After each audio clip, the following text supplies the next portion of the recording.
Hey guys, Edgar here. Have you seen those dream homes that everybody posts on Instagram? Hashtag goals? Well, I just bought one.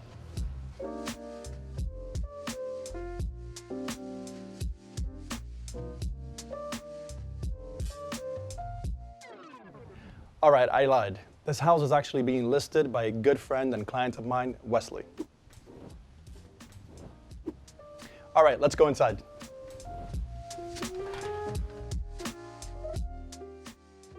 Now, before we get started, you might be wondering, who the hell is this guy and what does he know about buying a house? Well, for starters, I'm an expert public adjuster, emphasis on the expert, and I'm the best, emphasis on the best. And I'm also a homeowner myself. But I am not as knowledgeable as I look. That is why I brought some friends over that are experts in this field to guide you through the home buying process. So now I'm gonna walk you through the 8 steps of buying a home. The first step is get a feel for the housing market. How do you do that? Go online, start browsing. There's a bunch of great websites. One is not better than the rest of them, right? Those are best for informational purposes, just to see what's on the market currently. An idea of what areas you want to be in, what kind of homes you want to purchase. Also, another key thing that you want to look at is neighborhoods and areas, right? What price points do you need to be at in certain neighborhoods? From there, you also want to consider affordability. That's a little bit further down the road too, but you want to start thinking about it because you want to compare neighborhood to neighborhood or home to home. And you really want to start asking yourself, what kind of lifestyle do you want to live? What schools are there? What restaurants? Is it walkable? What are your specific needs and what are you looking for in a home? And those are the questions that you need to ask yourself.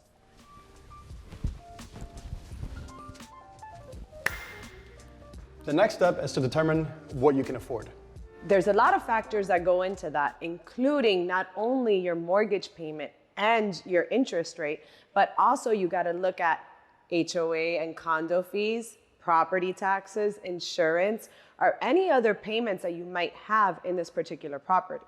Your mortgage, it's going to really depend on your credit score, the interest rate you get, which also depends on your credit score, and that's going to give you a payment on that amount. You shouldn't really spend beyond your means, and you want to keep it anywhere between 30 to 40%, depending in your neighborhood, of your total income. But other factors that go into that, which are included in that 30 to 40%, would be your property taxes. They vary by city and location, so you need to look into that. Your insurance, that's gonna depend on the age of the home, any upgrades it has, any mitigation, so that's very important. What do I need my credit score to be at? And then go back and look at, hey, what's my credit score at now? And what do I need to have my debt to income ratio looking like in order to make sure that I qualify for the amount of house that I want to be buying? Unfortunately, you're subject to the game that the banks and that the mortgage brokers want to play, which is what they refer to as your debt to income ratio. What they're going to do is they're going to start at the very, very top, right? They're going to say, hey, this is how much you made for the year, right?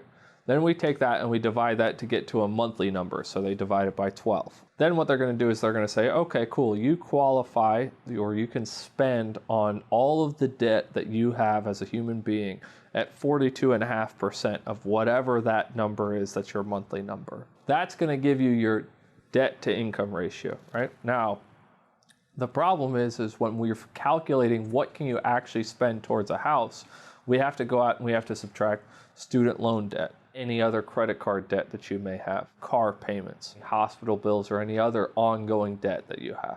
Once we've done that, then what we can do is we basically are left with the remainder.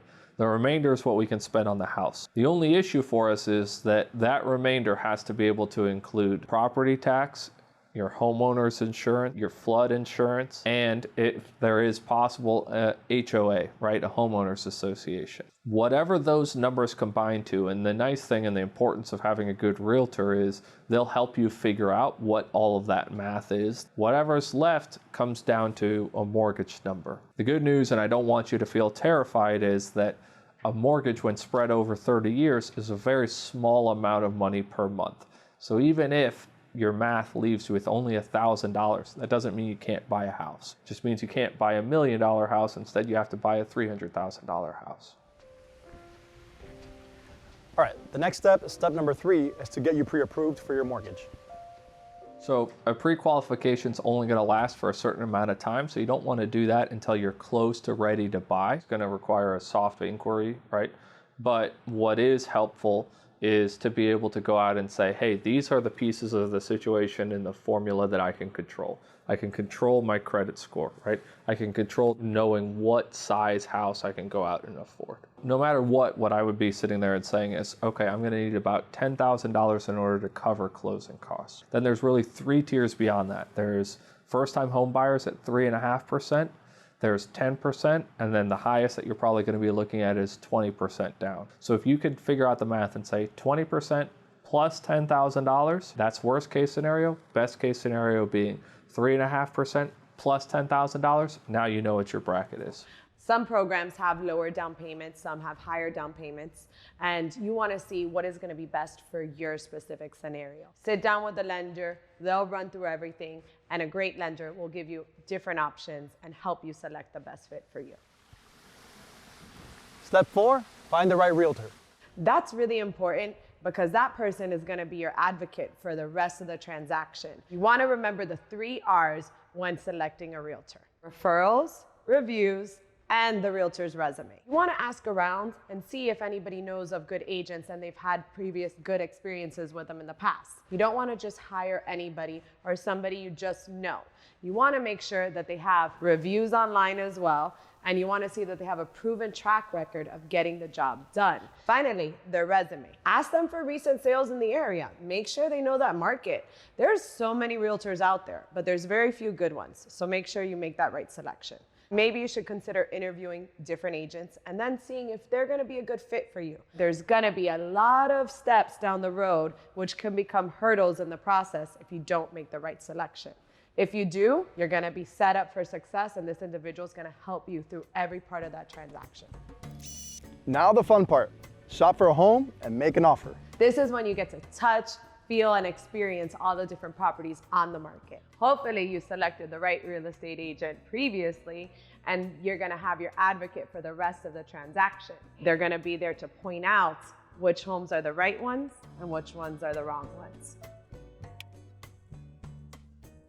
Buy the home that's what you would say is contractor built. So what that means is all of the difficult, super expensive stuff to go back and redo, the plumbing, the concrete work, the wall work, all of that type of stuff. As long as that's correct, then you can go back and you can change the tile, you can go back and change the cabinets, you can go back and change the shelves, you can go back and change anything else that you want to do. But make sure when you're buying the house that you're buying the stuff that's contractor proof. An agent is going to be able to tell you which homes have hidden defects, which ones you need to be careful with, and also tell you which ones are going to be the best bang for your buck. They're going to be able to negotiate on your behalf to make sure you have one of the strongest offers on the table. They should also know if your market is a buyer or a seller's market. So then that way, you're going to have a head up on the competition when it comes time to submit your offer. When you select the right one, your next step is drafting an offer, putting it together, and sending it to your sellers. In that step, the agent is going to be there to negotiate on your behalf, make sure you're making a good offer based on previous sales, based on market activity. Once you do all that, you got a lot more stuff coming up. Step 6, time for a home inspection. Remember those hidden defects? Well, this is where they're going to be coming to light. Whoa, holy crap. Hopefully, your agent would have already asked about some of these to make sure you know what you're purchasing. But if not, you're going to figure them all out here if you hire the right inspector. Want to ask for referrals, reviews, and resume here as well. Referrals as anybody who has used this inspector in the past to make sure that they didn't miss anything when they moved into the house. Reviews, check them out online. There's all that information at your fingertips. This is a very important part of the process. And of course, resume. Make sure that they inspect the kind of property that you're purchasing. When those defects come to light, and most of the time they will, hopefully your agent knows how to handle them. If you pick the right one, they will. One of 3 things typically happens at this juncture.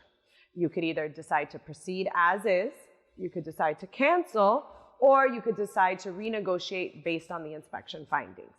Now, If it hasn't been disclosed to you previously and you weren't aware of them, most sellers are reasonable. They are under no obligation to agree to them, but most of the time, everybody could come to a meeting of the minds and you get to go to closing, or at least the next step. If all is good with the inspection, it's time for the lending process. This includes getting the home appraised, getting insurance, and not just any insurance, the proper insurance, and making sure the title is clean. Now we get to move on to lending. That could get kind of interesting too. Here, they're gonna ask you for a ton of paperwork. They're gonna really wanna get to know who you are, what you do, and make sure you're gonna pay them back. I mean, they are lending you hundreds of thousands of dollars. Here, they're gonna wanna get to know everything about you, including how much money you make every year. They wanna get paperwork from your employer, or if you're self-employed, and they wanna get to know you and the house too. Now, when it comes to the house, they wanna make sure that the appraisal is actually gonna meet what you're purchasing the property for, that title is clear and there's no hidden defects there, and also that the home is insurable because they wanna get that money back. So once you get through all of that, which takes about 21 to 30 days, you get to move on to closing. Finally, you have to do the paperwork and close the deal. You made it. You get to go to closing. After you jump through all these hoops, you had to deal with all these people, you finally get to sign on the dotted line. There are a few things that you need to worry about before you sign that paperwork on your closing day. You want to make sure you have a walkthrough of the home and the sellers have moved out of the home, right? You want to make sure they've moved out all of their belongings as well, and the property is in the same condition from when you previously saw it and inspected it up until the time of closing. All of that gets checked off. You get to go to your title company of choice where you're going to be signing your paperwork and getting your new home. They're going to tell you how much money you need to bring. You're going to be basically signing away your firstborn child, but you get a brand new home to call your humble abode. Let's face it, buying a home can be very intimidating. That is why it's so important that you get the right help. If it's the right time, it is so much smarter than renting and a milestone that you'll always remember. For all the Miami viewers, if you're interested in the best representation in South Florida, Luxe Properties is the agency for you. For top-notch financial consulting, there's nobody better than my friend David. For the most thorough and detailed home inspections, look no further than TruView inspections. Last but not least, for the best support with any and all property damage claims, call us at Monarch Claims. As always, all these details can be found in the description below. Guys, I really appreciate everyone for watching this video. If you found it helpful, please like and subscribe. Until next time, we at Monarch Claims wish you happy house hunting.